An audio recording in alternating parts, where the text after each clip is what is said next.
Shabia, in Eritrea's heart, the flame ignited bright. The EPLF rose to lead the fight. From Akfa's mountains to Asmara's gates, they marched with courage, defying cruel fates.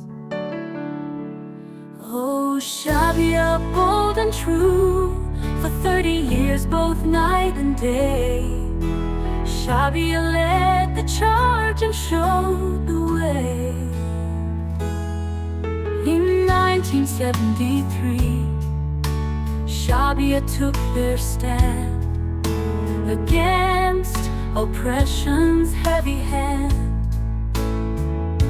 With every fallen comrade, their resolve was steeled.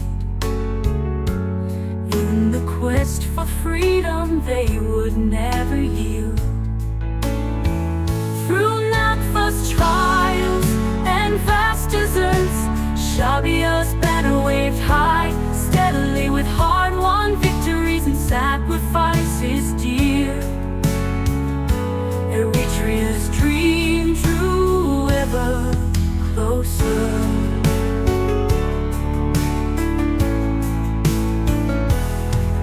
In 1991, the dawn of independence came.